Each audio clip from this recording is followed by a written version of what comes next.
Akulo kudukhalatha sengikhona sengiphakathi kuyona i-channel yakhe hamba phambili inkeze lami igama engumfeza kuNtuthu wakho malo bathi la sibona amagoma ethu. Mawuthi umusha la ekhaya ngizocela nje ukuthi uyasubscribe ungakhohlwa ucomment nokulike nokushare okukhulu kunakho konke. Bafethu eyinzima indaba ephakathi lapha kwaKhuzani Mpungose kanjalo nenkaphani the bar leader eyikuyona inkaphani yasebenza ukuqopha uhlelo iKhuzani elwalikhonjiswa lapha kuMabonakude ku-SABC1 ngonyaka ophelele. Sibonile ukuthi uKhuzani uqala wakhipha istatimende echaza kabanzi lapha ngokungakhokheleki kwakhe imali ayikweleta le nkaphani ephethwe ulegend uMfokamanqele lapha. La inkaphani ibese ibuya futhi izolo yakhipha istatement eshoyo ukuthi ikhona ingxenye yemali eyayikhokhela uKhuzani, kodwa ke kwaba imali engaphelele. Yasiveza nje enamahlazo eyenziwe mhlambe engathi iqoshwa lolu hlelo lolu. uKhuzani futhi ubese ebuya azophendula leso statement esibhalwe ile inkaphani the bar leader, okuyinkaphani ephethe ulegend uMfokamanqele okuyena owayesebenza ukuba uproducer walolu hlelo. uKhuzani ubese ebhala istatement esifundeka kanjena esibhekise uMfokamanqele. Uthi ngifisa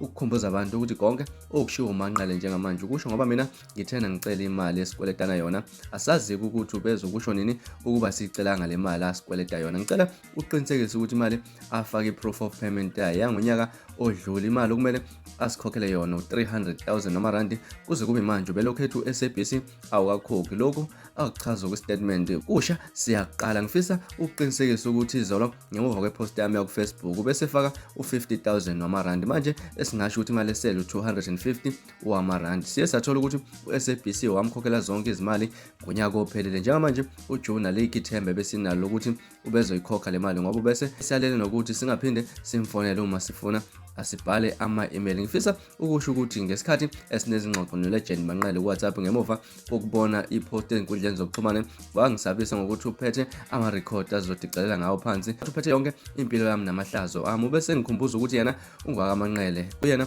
isibongo sakhe sikwedlula konke leyo nkulumo ikhona ezingxoxweni zethu zika-WhatsApp, nobese kungifica ukuthi kusuka manje konke azokukhuluma inhloso yakhe nje kuzobe sokusebenzisa ithuba elokuthi kubukeke kahle lona wakubo. Ubese ethi angihlale ngiphephile lapha engikhona kusuka manje ngoba yena unendlela adila ngayo nezitha zakhe azokhombisa isifundo. Kimalana nezitolo zokuthi ubeshutha into engasilona iqiniso ngiyaqala futhi angikwazi nengicabanga ukuthi inhloso yakhe manje usezama ukudicela phansi igama lami ngenxa ukuthi ngicela imali akasikweleta yona. Ngifisa ukusho ukuthi iKhuzani ishow yakhe ayisana no-SABC zonke izinto ebezishutha beziqhamuka kuyena no-Ayanda Melansi njengoproducer bohlelo bavumelane, ebese mina bayangitshela ukuthi okuzoshutha nezinhlelo zami nomndeni bese ezenzeka ngentando yabo nangesikhathi sabo ngoba bejaha ukushutha namhlanje. Bese ethi ebekade eshutha amanga kuyangithusa lokhu engikuzwayo. Ngifisa bese ethulela ubufakazi obuqinisekisa ukuthi konke ubekushutha akulona iqiniso. Ziningi izinto angifisa ukushutha ezahlabahlosile kodwa zonke zachitha njengokushutha umusic video wejele uhambo lwami lokuye eDubai, icelebration yami eyokunqoba unyaka. Izinto zami babezinqaba ngize ngisola ukuthi kungenzeka ukuba inhloso yabo ukufuna uhlelo lungenzi kahle. Engikhumbulayo ukuthi uAyanda Melansi wabuza umndeni wami ukuthi mina obani engingezwani nabo emndenini ngoba ithi show kumele ibe nodlame ukuze izothanda ngesho akekho engangezwani naye kumndeni nami, ingakho baze bashutha uTekisi noNtenga ngoba SABC uzwana into ezinodlame ukuthi ishow izobukwa. Izinto ababefuna ngizishuthe ziyasabisa futhi azihambisana nendlela abantu abangazi ngayo kangangokuba wazi wathi uAyanda Melansi akukho yini lapho engimithise khona abafuna intombazane emithi ihlangane nomaqondana ukuze ishow izoba mnandi. Bengiqopha ukuba engihlangane nomama bezingane kube namadrama lokho engangichitha ngoba kuhambisana nendlela engikhulise ngayo ekhaya. Ingakho nje baze bathi bangisebenzisa kabi ngoba ngangawuvumeli amachilo kuba enzeke. Emva kocaninga engalenza ngabe sengithola ukuthi ishoni kaMaskandi kanye neKhuzani kwaba umbono wakhe ukuba uSABC akasebenzise leli thuba lokungezani koMaskandi, ubelawula engapha lawule nangalena nokuyinto thina owayesifihlela yona ukuthi yonke lento ingayo. Okunye abantu abangakwazi ukuthi lezi zinhlelo ngaphambi kokuba zingene emoyeni bezibizwa ngeqhudemaniko, kuyimanje owachitha lelo gama lelo ngesikhathi esekufanele kuthose nganqaba ngoba ngangingayazi inhloso yokungimatanisa. Lokhu kwakwenziwa lana lo mfakazi ubevele yenza ngamabomblend inhloso ukuphamisa isibongo sakuba uyiseleli esakwaMpungose. Njengoba useqalile ukuba ubese nenhloso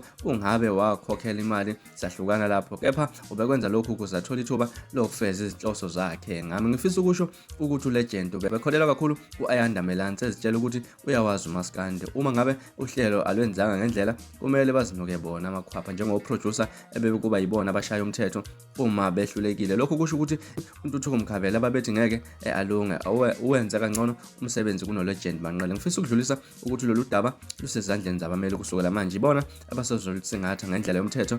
Zonke izinkulumo akazenzile zokungisebenzisa zisendleleni zabameli. Ngizotetela bona benze okufanele ngendlela yakhona. Bengeke ngizithintele umthetho ngezandla. Ingakho ngishaya ikhwelo ngathi ngisizeni ngembone ephusile. Ngiyacela noma yini akayishoyo nimcele ubufakazi bezinto akazisho. Wasethi ngiyabonga. Bafethu isona istatimende esibhalwe indlamlenze umfoka Mpungose uKhuzani ephendula The Balita okuyiyona inkaphani ephethe insizwa uLegend umfoka Manqele ekhipha izitsolo zokuthi uKhuzani bekade basebenzisa nezinto okungazona impilo yeqiniso. Mhlawumbe wena ngakuthini okwakho ukuphawula? Sazi ukuthi lolu daba lokulibhebhetheke njalo kusukela njalo engalo usuku laphana ngosonto kule statement besikhishwe indlamlenze umfoka Mpungose. Manje siloku siqhubekile siphume njalo istatimende. Mhlawumbe wena ngakuthini okwakho ukuphawula ngalezi ndaba? Hlangana laphana ku-comment section sidingide lolu daba. Kulona udaba nginibikela namhlanje kwezisengezi. Ungakhohlwa ukusubscribe nokulike nokushare. Nibe nosuku olumnandi.